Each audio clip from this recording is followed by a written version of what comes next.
नहीं है तो हमारा जो एजेंट है वो कह रहा है कि फलानी फलानी एजेंसी आपने जाना है, वहाँ पे जाके आपके खाने के पैसे भी अपने होंगे, वहाँ पे आप रैश के पैसे भी दोगे, वहाँ पे आपको जो इंग्लिश की प्रिपरेशन कराएंगे 10-15 दिन उसके भी आप पैसे दोगे, यानी कि टोटली 12,000 रुपये ये दोगे और खाने के पैसे आप अलहदा दोगे। किसी को पैसे दे के आपने कैसे इंटरव्यू क्लियर हो जाएगा? क्या वो गारंटी देते हैं कि 12-14,000 15,000 रुपये आप दोगे उसके बाद आपको इंग्लिश फराफर आ जाएगी?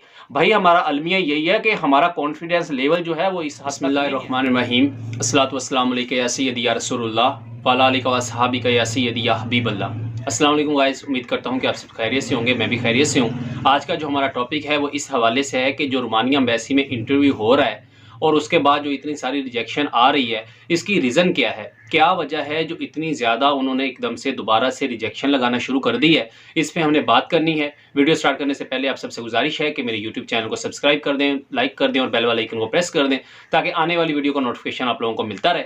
सो गाइस, वीडियो करते हैं स्टार्ट। बेसिक चीज़ पे मैं बात करूंगा। मैंने बहुत सारी इस पे वीडियो बनाई हैं कि किस तरह आपने इंटरव्यू देना है, कौन कौन से आपसे सवाल पूछे जा रहे हैं, किस तरह आपने सवालों का जवाब देना है और किस तरह अपनी बॉडी लैंग्वेज को आपने रखना है। फर्स्ट ऑफ ऑल जो मेन रीज़न जो मेरे सुनने में आया है, लोग जब इंटरव्यू देने जाते हैं वहाँ पे जाके कंफ्यूज हो जाते हैं। मैंने बहुत सारे सवालात का वीडियो बनाई, मैंने बहुत सारी टिप्स एंड ट्रिक आपको दी कि किस तरह आपने इंटरव्यू देना है, लेकिन उसके बाद भी लोग जब इंटरव्यू देने जाते हैं उनको लगता है जो सामने एम्बेसडर बैठा है ये कोई बला है, ठीक है, ये कोई दुनिया से अलग चीज़ है। तो उस वजह से वो कंफ्यूज हो जाते हैं। जब इंटरव्यू देते हैं तो उनको सवालों के जवाब नहीं आते तो एम्बेसडर भी गुस्सा करता है और उनको रिजेक्ट कर देता है। वो किस तरह सारा सीन होता है मैं आपको समझाता हूँ। एक बंदा है, उसने मुझसे रब्ता किया, ठीक है, उसने कहा अमजद भाई मेरा सुबह इंटरव्यू है तो मैंने इंटरव्यू देने जाना है, मुझे बताएं कि किस तरह मुझे प्रिपरेशन करनी चाहिए और किस तरह करके मैं अपना इंटरव्यू अच्छे से दे सकता हूं। अब एक दिन रहता है मुझसे पूछ रहा है कि भाई किस तरह करना है, मैं क्या कर सकता हूं? मेरे पास कोई जादू की छड़ी तो नहीं है कि मैं घुमाऊंगा और उसका इंटरव्यू क्लियर हो जाएगा, या एक रात में मैं उसे पता नहीं क्या मंत्र पढ़ा दूंगा जो उसने जा करना है और उसका वीज़ा लग जाना है। तो सबसे जो बेसिक रीज़न जो होती है, हमारी गलती हम लोग करते हैं वो यही करते हैं कि जब हम अप्लाई करते हैं हमें पता है कि कम अज़ कम रोमानिया का जो आजकल काम है कम अज़ कम 9 माह, ज़्यादा से ज़्यादा लोगों को 1 साल से ऊपर लग गया है, ठीक है। तो जब आपको पता है आपने रोमानिया के लिए अप्लाई कर लिया है, आप तब चलो अपनी बेसिक इंग्लिश को ठीक नहीं करते हो, लेकिन जब आपका वर्क परमिट आ जाता है तब आपको चाहिए, आपके वर्क परमिट आने के बाद आपके पास 2, 3, 4 माह होते हैं, आप अपनी बेसिक इंग्लिश पर फोकस करो। अब मैं सवाल बताता हूँ कि why you choose Romania, why you are going Romania, what will you do in Romania, ठीक है। उसके बाद बहुत सारे क्वेश्चन मैं बता देता हूँ और आप जब इंटरव्यू देने जाते हो इस तरह का कोई क्वेश्चन ही आपसे नहीं पूछता, तो समझ हो गया ना, आउट ऑफ सिलेबस काम। तो जब इस तरह का काम होता है तो भाई हमारे फंस जाते हैं, फिर उनकी वो काम पे जो है वो टांगना शुरू हो जाती हैं कि भाई ये क्या हो गया और ये क्या हो गया, मैंने तो इस तरह तैयार किया था, मेरे से ये सवाल नहीं किया। तो बेसिक इंग्लिश जब तक आपको नहीं ना आएगी, मैं नहीं समझता कि आप एम्बेसडर को इम्प्रेस कर सकते हो। आपको बेसिक इंग्लिश आना चाहिए। और ऐसे मेरे भाई जिनको बेसिक इंग्लिश नहीं आती है, यानी उसको समझ नहीं आती है कि क्या सवाल पूछा जा रहा है, तो भाई उसको चाहिए कि अप्लाई ना करे।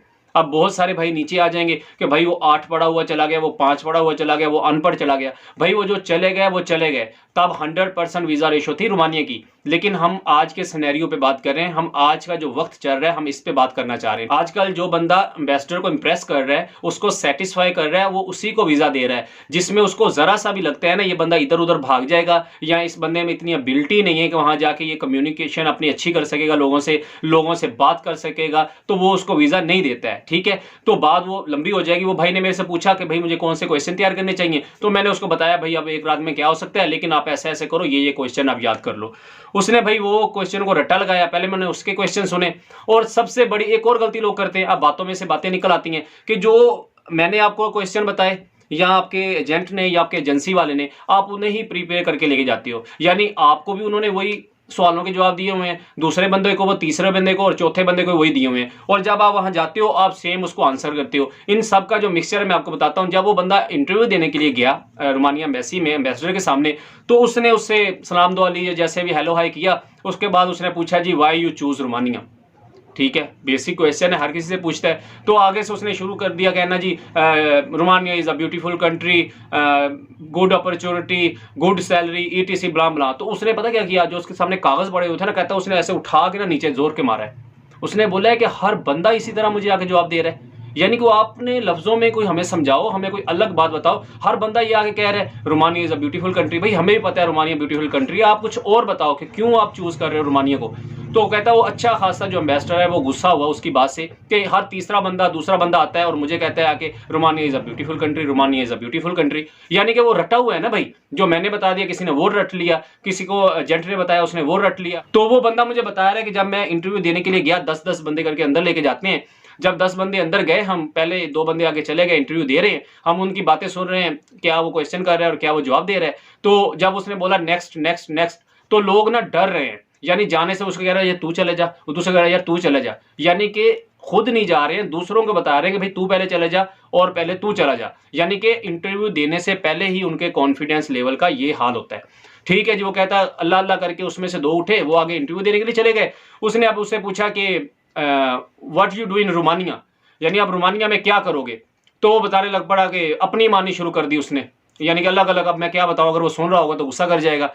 तो लाइक उसने कोई और ही जवाब उसको दे दिया आगे से कि what you do in Romania. उसने आगे से अपनी ही कोई राम कहानी शुरू कर दी सुनानी। उसने फिर उससे पूछा थोड़ा गुस्से से what you do in Romania, तो उसने फिर आगे से कोई अपनी ही जवाब दिया। उसने फिर उसको बोला गो एंड टेक पिक्चर, यानी उससे एक ही उसने क्वेश्चन किया what you do in Romania. उसको आगे से इंग्लिश आई नहीं, उसको समझ नहीं आई। उसने बोला जाओ भाई पिक्चर दो और दफा हो जाओ यहाँ से। फिर वो कहता है एक बंदा और उठ के गया, उससे भी उसने यही क्वेश्चन किया what you do in Romania. तो उसने थोड़ा सा बताया, चुप हो गया। फिर उसने पूछा कि भाई और एक्सप्लेन करो, मुझे एक्सपेंड करके बताओ कि और क्या अच्छा लगता है, ये वो ETC। तो उसने भी आगे से थोड़ा चुप हो गया। उसने फिर बोला कि आर यू अंडरस्टैंड इंग्लिश, तो उसने आगे से कोई जवाब ही ना दिया। उसने कहा गो एंड टेक पिक्चर। यानी कि अगर किसी बंदे को जवाब नहीं आ रहा, वो उससे जाहिर सी बात है, बहुत सारे भाई बोलते हैं मुझसे 1 क्वेश्चन किया, मुझसे 2 किए, मुझसे 3। भाई जब आपको उसकी समझ नहीं आएगी, वो उधर पागल का पुत्र थोड़ी बैठा हुआ है कि आपके साथ अपना सर खपाई जाएगा। जब उसको 1-2 क्वेश्चन में पता चल जाता है आपका कॉन्फिडेंस लेवल क्या है, आपको इंग्लिश आती है नहीं आती, आप उसे सेटिस्फाई कर रहे हो नहीं कर रहे हो, वो चुप कर कहता है चले जाओ। ऐसे भाई भी जिनसे उन्होंने 15-20 क्वेश्चन किए, जिसको प्रूफ चाहिए मैं दे सकता हूँ, मेरे से रब्ता करे, मैं दिखाऊंगा 15-20 क्वेश्चन बंदे से हुए, ठीक है ना। तो वो भाई बता रहा था कि जब मेरी बारी आई तो मैं भी उठ के गया भाई। तो मैंने जाके अपना जितना भी मेरे से हुआ, कुछ अच्छा हुआ कुछ बुरा हुआ, तो मैंने भी अपना इंटरव्यू दे दिया। यानी कि बेसिक जो रीजन है, हमारे लोग रट के जो रट्टे रटाए सवाल होते हैं उन्हीं पे चले जाते हैं, कोई अपने तरफ से कोई इंग्लिश नहीं बनाता। तो मैं आपको ये कहूंगा भाई आप सवाल बिल्कुल वही ले, लेकिन अपने लफ्जों में उनको याद करें। अपने लफ्जों में आप कैसे कर सकते हो, जब आपको इंग्लिश अच्छी आएगी। अच्छी ना भी आए यार, बेसिक तो आए, आपको कम से कम समझ तो आए कि ही विल शी का मतलब क्या है। अब विल को भी आपने ही में रखा हुआ है और ही को भी आपने विल में रखा हुआ है, तो यार ये थोड़ा सा आप टेंस वगैरह पे देख लिया करो, आपकी बेसिक इंग्लिश जो है ना उसको सेट करो। अभी एक भाई कल मुझे बता रहा था कि जी हमारे वर्क परमिट आ गए हैं, तो अब इंटरव्यू की तैयारी करनी है, तो हमारा जो एजेंट है वो कह रहा है कि फलानी फलानी एजेंसी आपने जाना है, वहाँ पे जाके आपके खाने के पैसे भी अपने होंगे, वहाँ पे आप रैश के पैसे भी दोगे, वहाँ पे आपको जो इंग्लिश की प्रिपरेशन कराएंगे 10-15 दिन उसके भी आप पैसे दोगे, यानी कि टोटली 12,000 रुपये ये दोगे और खाने के पैसे आप अलहदा दोगे। भाई क्या जरूरत है कहीं जाने की, क्यों जाना है कहीं पे, खुद अपनी तैयारी करो। अपने मोहल्ले का कोई बंदा देख लो, घर में कोई पढ़ा लिखा है उसको देख लो, उसको अपने क्वेश्चन के आंसर दो, मेरे ग्रुप्स में आ जाओ, वहां आके आप इंग्लिश बोलो, आपको इंग्लिश में रिप्लाई मिलेगा। अगर कोई नहीं देता मेरे से पर्सनली बात करो, जितनी थोड़ी बहुत मुझे आती है मैं आपकी हेल्प करूंगा। किसी को पैसे दे के आपने कैसे इंटरव्यू क्लियर हो जाएगा, क्या वो गारंटी देते हैं कि 12-14 हज़ार 15,000 रुपये आप दोगे उसके बाद आपको इंग्लिश फराफर आ जाएगी।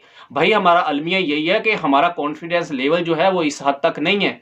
मैं आपको अपनी बात बताऊं, जब मैं कतर में इंटरव्यू दे रहा था, तो पहले जब मैंने इंटरव्यू दिया तो मेरी इंग्लिश जो है ना ये जुबान से बाहर नहीं निकल रही थी, मुझे पता नहीं चल रहा था कि मैंने कैसे जुमले को बनाना है। फिर आहिस्ता आहिस्ता जब उनसे बात की, थोड़ा सा वो पंजाबी में कहते हैं चाका खुल गया। जब थोड़ा सा मेरा वो उनके साथ अच्छा रिलेशन हुआ, थोड़ी सी मुझे उनकी समझ आने लग पड़ी, फिर उनके साथ मैंने प्रॉपर इंटरव्यू भी दिए, उनके साथ आउटिंग भी की, उनके साथ इधर उधर भी हुआ, ठीक है। इवन के वो अंग्रेज भी थे, उसमें कुछ अफ्रीका के थे। इवन के जो अफ्रीकन होते हैं उनकी इंग्लिश सबसे डिफिकल्ट होती है। जो बंदे सऊदीया में या कतर में या इधर उधर रहे उनको आइडिया भी होगा, इस मेरी बात से एग्री भी करेंगे।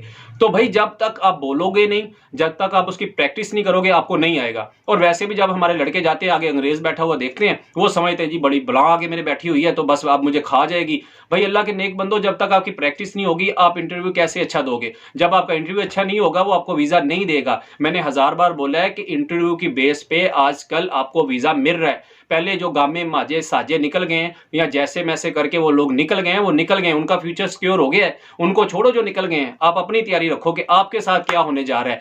आपको इंटरव्यू में तभी वो क्लियरनेस देगा जब आप उसको इंप्रेस करोगे, जब उसको लगेगा हाँ भाई ये वैलिड बंदा है, इसको मुझे वीजा देना चाहिए।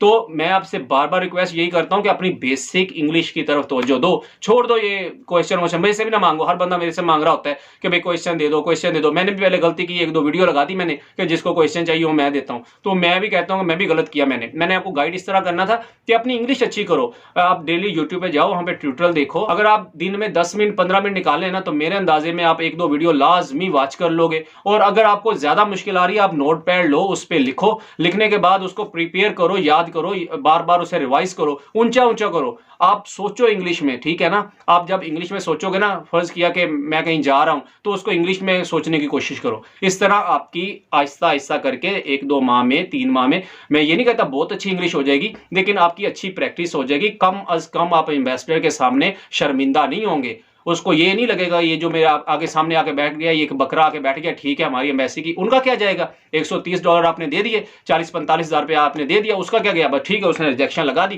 कि ये ले जी आपका वीजा रिजेक्ट हो गया। भाई टाइम तो आपका जाया हुआ, पैसा तो आपका जाया हुआ, उसका तो कुछ भी नहीं गया। उसका क्या, उसने सिंपल आपका वीजा रिजेक्ट हो गया, ठीक है जी पासपोर्ट ले खली वाली। आप तो उसको ऑब्जेक्शन भी नहीं कर सकते कि मैं क्या हुआ क्या नहीं हुआ। तो मेरे भाई अपनी जितनी अच्छी आप इंटरव्यू की तैयारी करोगे, जितनी अच्छी आपकी इंग्लिश होगी, उतना ही वैलिड चांस है आपको वीज़ा मिलने का। मैं ये नहीं कहता इंग्लिश के साथ आपको 100% आपको वीज़ा मिल जाएगा। कुछ आपके डॉक्यूमेंट भी अफेक्टिव होते हैं, कुछ आपका और भी सीन बहुत सारे होते हैं, इंश्योरेंस होती है। अपने डॉक्यूमेंट चेक करो, अपने नाम चेक करो, बहुत सारे भाई। अब बहुत सारी वीडियो लंबी हो जाएगी, मैं इतना कुछ बयान नहीं करना चाहता था, लेकिन वो फिर बार बार भाई पूछते हैं, तो मैंने कहा एक वीडियो आपके लिए बना दूं। अगर वीडियो अच्छी लगी हो तो इसे आगे शेयर कीजिएगा, ताकि ऐसे मेरे भाई जो आपकी तरह मेरी तरह सोच रहे हैं कि मैं अब सवाल याद करूं या इंटरव्यू का क्या करूं क्या ना करूं, उसको चाहिए कि अपनी बेसिक इंग्लिश सीखे। तो आज की वीडियो बनाने का मकसद भी यही था कि आपको आगाही आ सके, आपको पता चल सके कि रोमानिया एम्बेसी में इतनी रिजेक्शन हो रही है, उसकी रीजन क्या है, किस तरह आप रिजेक्शन को यानी कि खत्म कर सकते हो। आपने खुद ही करना है, आपने और मैंने रिजेक्शन को खत्म करना है, किसी थर्ड पार्टी ने आकर खत्म नहीं करना। उम्मीद करता हूं कि आपको वीडियो पसंद आई होगी। अगर वीडियो पसंद आई तो ज्यादा शेयर कीजिएगा, ताकि मेरे बहुत सारे भाइयों का फायदा हो सके। इंशाल्लाह आपसे मिलते हैं नेक्स्ट किसी वीडियो में। अपना बहुत सारा ख्याल रखिएगा। अल्लाह हाफिज।